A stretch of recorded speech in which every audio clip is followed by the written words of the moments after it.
ఈ వీడియోలో ఇంతకుముందు ఎగ్జామ్లో అడిగిన వాటిని చూద్దాం. √1 + x/144 = 13/12 అయితే x యొక్క విలువ ఎంత? సొల్యూషన్ చూద్దాం. ఇక్కడ మనకి అడిగింది √1 + x/144 = 13/12 అయితే మనకి ఇక్కడ కనుక్కోవాల్సింది x వాల్యూ. కాబట్టి మనకి √ ఉంది కాబట్టి √ క్యాన్సిల్ కావడానికి 2 సైడ్స్ స్క్వేర్ చేద్దాం. ఇరువైపులా వర్గం చేయగా ఏమవుతుంది? √1 + x/144 హోల్ స్క్వేర్ అవుతుంది. Whole square = 13/12 whole square. ఇక్కడ స్క్వేర్కి ఇక్కడ √కి స్క్వేర్కి క్యాన్సిల్ అవుతుంది. 1 + x/144 = 13 హోల్ స్క్వేర్ ఏమవుతుంది? 169.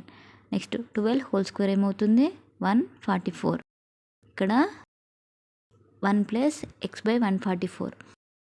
x/144 మనకు కావాల్సింది x వాల్యూ కాబట్టి x/144 అలా నుంచేసి 1ని రైట్ సైడ్ తీసుకొస్తే ఏమవుతుంది? x/144 = 169/144. ఇక్కడ +1 ఉంది, రైట్ సైడ్ వస్తే -1 అవుతుంది. ఇప్పుడు x/144 = 169. ఇక్కడ 144 144 x/144 = 169 - 144 25/144. మనకి ఇక్కడ కావాల్సింది x వాల్యూ కాబట్టి 144ని రైట్ సైడ్ తీసుకెళ్ళాలి. x = 25/144. ఇక్కడ 144 డివైడ్ చేస్తుంది, రైట్ సైడ్ వస్తే మల్టిప్లై చేస్తుంది. 144కి 144 క్యాన్సిల్ అవుతుంది. x = 25. ఆన్సర్ వచ్చేసి 25. x value 25. Next a = 2x³ + 3x² - 2x - 1. b = 4x³ - 6x² - 4x + 8. c = 3x³ - 2x² - 3x + 3. ఇక్కడ మనం ఫైండ్ అవుట్ చేయాల్సింది a - b + c. సొల్యూషన్ చూద్దాం. a - b + c. ఇక్కడ ఫస్ట్ a - b చేసి తర్వాత +c. cని యాడ్ చేద్దాం. ఏ value ఎంత? 2x³ + 3x² - 2x - 1. ఇందులో నుంచి b వాల్యూని తీసివేయాలి. -4x³ - 6x² - 4x + 8. ఇప్పుడు మైనస్తోని హోల్ వాల్యూని మల్టిప్లై చేయాలి. 2x³ + 3x² - 2x - 1 -4x³ - 4x³ -× -+3x² -× +4x -+8. ఇప్పుడు x³ వాల్యూస్ని x² x నెంబర్స్ని యాడ్ చేద్దాం. ఇక్కడ 2x³ ఇక్కడ మైనస్ ఉంది, -4 ఎక్కువ ఉంది కాబట్టి -4లో నుంచి 2 తీసేస్తే 2x³ ఇక్కడ ప్లస్ కాబట్టి యాడ్ చేద్దాం. 3 + 6 9x².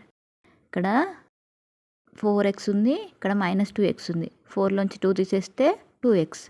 -1 -8 total -9. a - b value వచ్చేసింది. cని యాడ్ చేద్దాం. a - b + c = a - b value -2x³ + 9x² + 2x - 9 + c # అలానే రాసేసుకోవాలి. మైనస్ ఉంది, ఇంతకుముందు మైనస్ ఉంది కాబట్టి మైనస్తో మల్టిప్లై చేసాం. ఇప్పుడు +c ఉంది కాబట్టి అన్ని # వస్తాయి నెంబర్స్. ఇప్పుడు x³ యాడ్ చేద్దాం. 3x³ ఉంది, -2 ఉంది కాబట్టి 3లోంచి 2 సబ్ట్రాక్ట్ చేస్తే x³. ఇక్కడ 9x² నుంచి 2x² తీసేస్తే 7x². -3x ఉంది, +2x ఉంది, తీసేస్తే -x. -9 నుంచి +3 తీసేస్తే -6. a - b + c వాల్యూ వచ్చేసి ఆప్షన్స్లో చూద్దాం. ఫస్ట్ వన్ కాదు, సెకండ్ వన్ కూడా కాదు, థర్డ్ వన్ కూడా కాదు. ఆన్సర్ వచ్చేసి నన్, ఏది కాదు. నెక్స్ట్ క్వశ్చన్ చూద్దాం. ఇక్కడ మనకి కొన్ని నెంబర్స్ డిఫరెంట్ బ్రాకెట్స్లలో ఇచ్చారు. సొల్యూషన్ చూద్దాం. ఇక్కడ మనకి ఫస్ట్ క్లోజ్ బ్రాకెట్ ఉంది.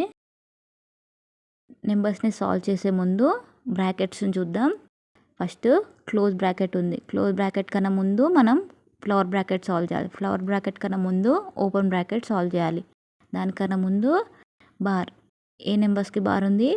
6 - 5కి బార్ ఉంది. అంటే ముందు 6 - 5 చేసిన తర్వాత వచ్చిన నెంబర్ని మళ్ళీ తీసుకొని సాల్వ్ చేయాలి. ఇక్కడ మనకి 6 - 5 చేస్తే 1 వచ్చింది. మళ్ళీ ఇక్కడ మనకి క్లోజ్ బ్రాకెట్ కన్నా ముందు ఫ్లవర్ బ్రాకెట్ కన్నా ముందు ఓపెన్ బ్రాకెట్లో ఏముంది? 5 - 1. 5 - 1 చేసిన తర్వాత వచ్చిన నెంబర్కి మళ్ళీ సాల్వ్ చేయాలి. 5 - 1 అంటే 4. 4కి ఇక్కడ ఫ్లవర్ బ్రాకెట్ ఉంది. ముందు క్లోజ్ బ్రాకెట్ కన్నా ముందు ఫ్లవర్ బ్రాకెట్ సాల్వ్ చేయాలి. 17 - 4 వచ్చేసి 13. 13 + 1.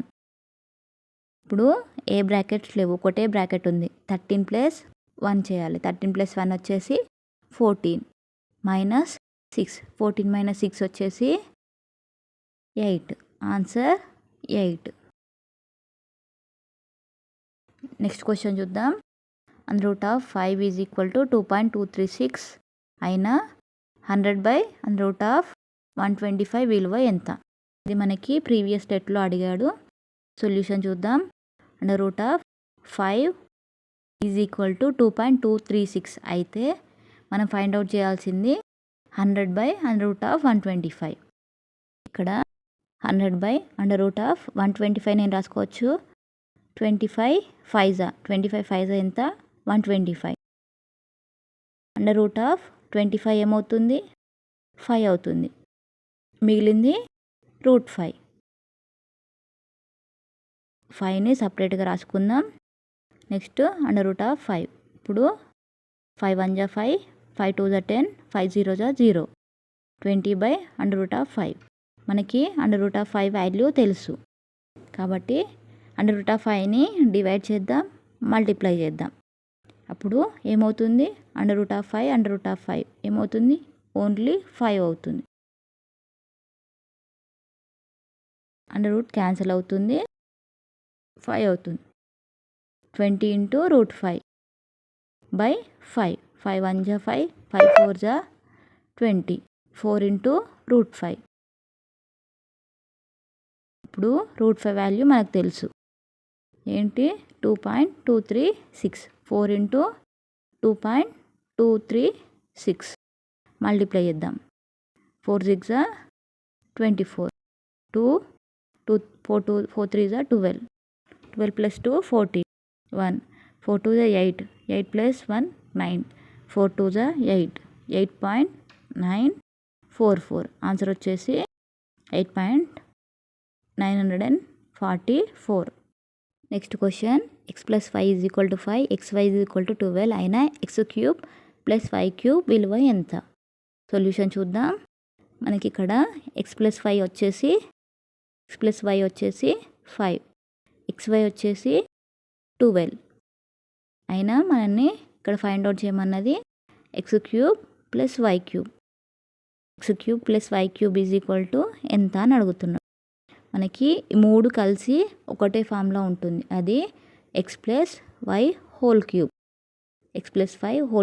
ఇక్కడ మనకి x³ + y³ ఫార్ములా ఏంటి? x + y³కి formula x³ + y³ + 3xy × x + y. ఇక్కడ మనకి x³ + y³ వస్తుంది. xy ఆల్రెడీ తెలుసు, x + y ఆల్రెడీ తెలుసు. ఇప్పుడు ఇచ్చిన వాల్యూస్ని సబ్స్టిట్యూట్ చేద్దాం. x + y అంటే 5, x³ + y³ మనం ఫైండ్ అవుట్ చేయాలి. 3 × xy అంటే 12. 3 × 12 × x + y. x + y వచ్చేసి 5. ఇక్కడ 5³ అంటే 5 3 times. 5 5 = 25, 25 5 = 125. x³ + y³ అలానే ఉంటుంది. 3 × 12 3 = 36. 36 5 5 6 33 5 3 15 15 + 3 18. ఇక్కడ మనకు కావాల్సింది x³ + y³ వాల్యూ. కాబట్టి x³ + y³ = 125 అలానే ఉంటుంది. 180 ఏమవుతుంది? మైనస్ అవుతుంది. 125 మైనస్ 180 మైనస్ వాల్యూ ఎక్కువ ఉంది కాబట్టి -180లోంచి 125 తీసేస్తే -55. x³ + y³ వచ్చేసి -55. నెక్స్ట్ క్వశ్చన్ చూద్దాం. ఒక గంటలో బస్సు ప్రయాణించిన దూరానికి రెట్టింపు కన్నా 4 కిలోమీటర్లు తక్కువ దూరం ఒక కారు ప్రయాణించింది. ఆ కారు ఒక గంటలో 28 కిలోమీటర్లు ప్రయాణించినచో బస్సు ప్రయాణించిన దూరం కిలోమీటర్లలో. సొల్యూషన్ చూద్దాం. ఇక్కడ మనకి కారు ప్రయాణించిన దూరం ఇచ్చాడు. మనల్ని కనుక్కోమన్నది బస్సు ప్రయాణించిన దూరం. కారు ప్రయాణించిన దూరం బస్సు ప్రయాణించిన దూరం కన్నా రెట్టింపు కన్నా 4 కిలోమీటర్లు తక్కువ అంటున్నాడు.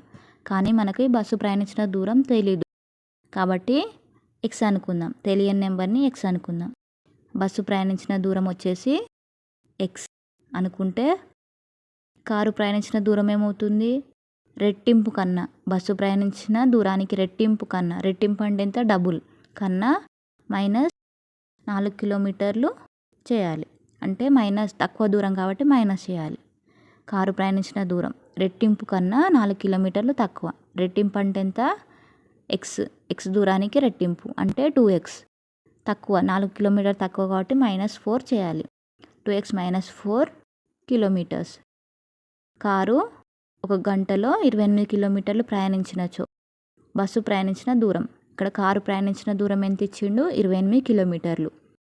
మనకు ఆల్రెడీ ఈక్వేషన్ ఏంటి? 2x - 4 ఆల్రెడీ మనకు తెలుసు. క్వశ్చన్లో ఇచ్చింది 28 కిలోమీటర్లు. లెక్క ప్రకారం 2x - 4 = ఎంత? 28 కిలోమీటర్లు. 28 కిలోమీటర్లు. 2x ఏమవుతుంది? 28. ఇక్కడ -4 ఉంది కాబట్టి రైట్ సైడ్ వస్తే +4 అవుతుంది. 28 + 4. 2x 28 + 4 అంటే 32. x 32/2 డివైడ్ అవుతుంది. ఇక్కడ మల్టిప్లై అవుతుంది కాబట్టి లెఫ్ట్ సైడ్, రైట్ సైడ్ వస్తే డివైడ్ అవుతుంది. 2 1 2, 2 6 12.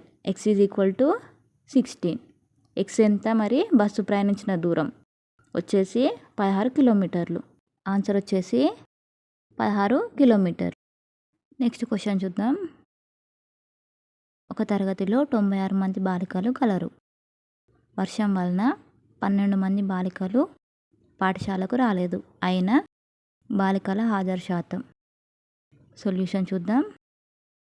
96 మంది బాలికలు ఉంటే అందులో 12 మంది పాఠశాలకు రాలేదంట. మరి వచ్చిన వారు ఎంతమందో చూద్దాం. 96లో 12 మంది రాలేదు, తీసివేద్దాం. 96 రాని వాళ్ళని తీసివేద్దాం. వచ్చిన వారు 84 మంది. హాజరైన వారి సంఖ్య 84. 96లోంచి 12 తీసివేస్తే 84. తరగతికి హాజరైన బాలికల సంఖ్య. ఇక్కడ మనం కనుక్కోవాల్సింది హాజరు శాతం. హాజరైన వారి హాజరు శాతం. 84 మంది హాజరయ్యారు. టోటల్ వచ్చేసి 96 మంది ఇంటూ 100. ఇక్కడ 84 96 కేకంలో పోతున్నాయి. 12 8 96, 12 7 84. 7/8. 2 ఎక్కం 2 4 8, 2 5 10, 2 0 0, 2 2 4, 2 4, 2 5 10. ఇక్కడ మనకి 7/2 ఇంటూ 25. 25 ఇంటూ 7 చేస్తే 7 35, 3 2 14, 14 3 17. 175ని 2తో డివైడ్ చేద్దాం. డివైడ్ చేస్తే 2 8 16, 17 ఉంది ఇక్కడ. 2 8 16, 17 - 16 1, 5, 2 7 14, 15 - 14 1. ఇక్కడ 1 ఉంది కాబట్టి పాయింట్ పెట్టుకొని 0 పెట్టుకుందాం. 2 5 10. ఆన్సర్ వచ్చేసి 87.5. హాజరు శాతం 87.5. బాలికల హాజరు శాతం 87.5. నెక్స్ట్ క్వశ్చన్ చూద్దాం. ఒక విద్యార్థికి ఒక పరీక్షలో 122 మార్కులు వచ్చాయి. కానీ పాస్ అగుటకు కావలసిన 36% కన్నా 13 మార్కులు తగ్గాయి. అయితే ఆ పరీక్ష గరిష్ట మార్కులు. సొల్యూషన్ చూద్దాం. ఒక విద్యార్థికి 122 మార్కులు వచ్చాయంట, కానీ పాస్ కాలేదు. పాస్ కావాలంటే ఇంకా 13 మార్కులు రావాలి. 13 మార్కులు వస్తే 36% వచ్చినట్టు. అయితే మనకి ఇక్కడ అడిగింది ఆ పరీక్ష గరిష్ట మార్కులు. ఆ పరీక్ష ఎక్కువ మార్కులు ఎన్ని అని అడుగుతున్నాం. పాస్ కావడానికి కావాల్సిన మార్కులు ఎన్ని? మరి తనకు వచ్చింది 122. ఇంకెన్ని మార్కులు కావాలి? 13 మార్కులు. అంటే 122కి 13 మార్కులు కలిపితే 36% అవుతుంది.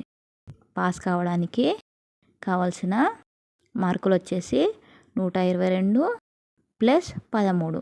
13 మార్కులు వస్తే 135 అవుతుంది. 135 అంటే 36% మార్కులు. అయితే మనకి ఇక్కడ తెలిసింది 36% మార్కులు అంటే 135. కానీ మనకి ఇక్కడ అడిగింది ఆ పరీక్ష గరిష్ట మార్కులు. అంటే గరిష్ట మార్కులు అంటే 100% మార్కులు. 100%కి ఎన్ని మార్కులు అని అడుగుతున్నాడు. 36%కి 135 మార్కులు అయితే 100%కి ఎన్ని మార్కులు మనకి తెలియదు. కాబట్టి ఎక్స్ అనుకుందాం. క్రాస్ మల్టిప్లై చేద్దాం. X into 36, 100 into 135, 135 into 100. మనకు కావాల్సింది ఓన్లీ ఎక్స్ వాల్యూ. 135 ఇంటూ 100 అలానే ఉంటుంది. ఇక్కడ ఇంటూ 36 రైట్ సైడ్ వస్తే డివైడ్ అవుతుంది. ఇక్కడ 135 టోటల్ డిజిట్స్ యాడ్ చేస్తే 9 వస్తుంది. 36 టోటల్ డిజిట్స్ 9 వస్తుంది. అంటే 3 టేబుల్తో డివైడ్ అవుతుంది. 3 1 జా 3, 3 2 జా 6, 3 4 జా 8, 3 5 జా 15, 3 4 జా 12, 3 1 జా 3, 3 5 జా 15. 15/4 ఇంటూ 100. ఇక్కడ 2 టేబుల్లో పాసిబుల్ అవుతుంది. 2 2 జా 4, 2 5 జా 10, 2 0 జా 0, 2 1 జా 2, 2 2 జా 4, 2 5 జా 10. 15 ఇంటూ 25. 15 ఇంటూ 25 చేద్దాం. 5 5 జా 25, 2 5 1 జా 5, 5 + 2 7, 2 5 జా 10, 1, 2 1 జా 2, 3, 375. ఆన్సర్ వచ్చేసి 375. ఆ పరీక్ష గరిష్ట మార్కులు వచ్చేసి 375. ఆన్సర్ 375. నెక్స్ట్ క్వశ్చన్ చూద్దాం. కొంత సొమ్మును అనిల్ మరియు సునీల్ ఇక్కడ కొన్ని రేషియోలు ఇచ్చాడు. రేషియో నిష్పత్తిలో పంచుకొనగా సునీల్కు 187 రూపాయలు ఎక్కువ వచ్చిన అనిల్ యొక్క వాటా రూపాయల్లో. సొల్యూషన్ చూద్దాం. ఇక్కడ అనిల్ సునీల్ నిష్పత్తులు ఇచ్చారు, కానీ ఒక్కరి మాత్రమే మనీ ఇచ్చారు. సునీల్కు ఎక్కువ వచ్చాయి, 180 రూపాయలు ఎక్కువ వచ్చాయి. ఇద్దరి వాటాల మధ్య తేడా ఎంత? ఇద్దరి వాటాల మధ్య తేడా 187 రూపాయలు. 187 రూపాయలు. మనకి క్వశ్చన్లో ఆల్రెడీ తెలుసు, ఇద్దరి వాటాలు ఇచ్చాడు. ఇద్దరి వాటాలు నిష్పత్తిలో ఇచ్చాడు. ఇక్కడ ఎక్కువ ఉన్నవి ఎవరివి? సునీల్వి. కాబట్టి సునీల్వి ఫస్ట్ రాసుకోవాలి. 3 3/4 మైనస్ 2 4/7 ఈజ్ ఈక్వల్ టు తేడా క్వశ్చన్లో ఇచ్చాడు. వాటాల మధ్య తేడా 187. 4 12, 12 3 15/4 మైనస్ 2 14, 14 4 18/7 ఈజ్ ఈక్వల్ టు 187. ఇప్పుడు క్రాస్ మల్టిప్లై చేద్దాం. 4 28, హారం వచ్చేసి 4 28, 7 ఇంటూ 15 చేయాలి, 4 ఇంటూ 18 చేయాలి. 15 7 జా 105, 18 4 జా 72. ఇవి లెఫ్ట్ సైడ్ వచ్చేసి వాటాలు. 187 వచ్చేసి సునీల్కి ఎక్కువ వచ్చిన money. 105 minus 72 is equal to 33/28. 33/28 వాటాలు 187 రూపాయలు. ఇక్కడ మనకు కావాల్సింది ఒక వాటా. ఇక్కడ మనకి 33/28 వాటాలు వచ్చాయి. అందులోంచి ఒక వాటా కావాలి అంటే ఏమవుతుంది, ఒక వాటా is equal to 187 into 33/28 right side వస్తే ఏమవుతుంది 28/33 అవుతుంది. ఒక వాటా వచ్చేసి 187 into 28/33.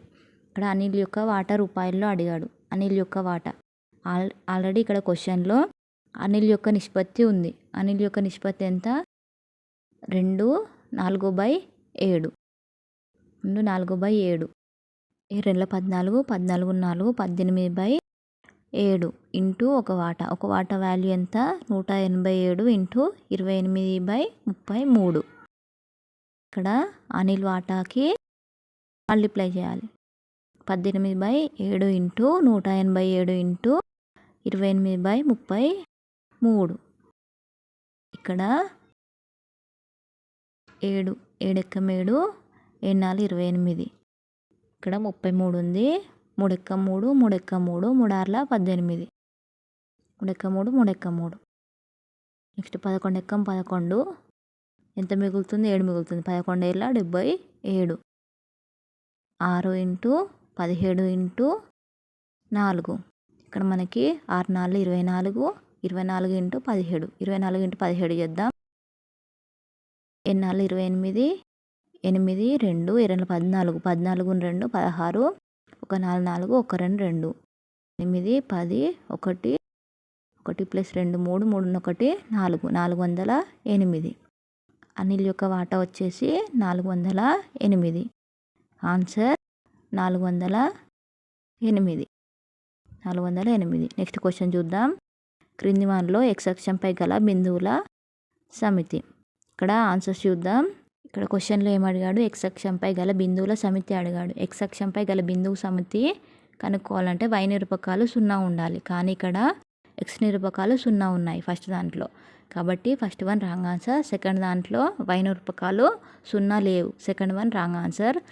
Third one x నిరూపకాలు -1 2, y నిరూపకాలు 0 0. y నిరూపకాలు 0 కాబట్టి x అక్షంపై గల బిందువుల సమితి వచ్చేసి third answer. Thank you for watching. Subscribe my channel.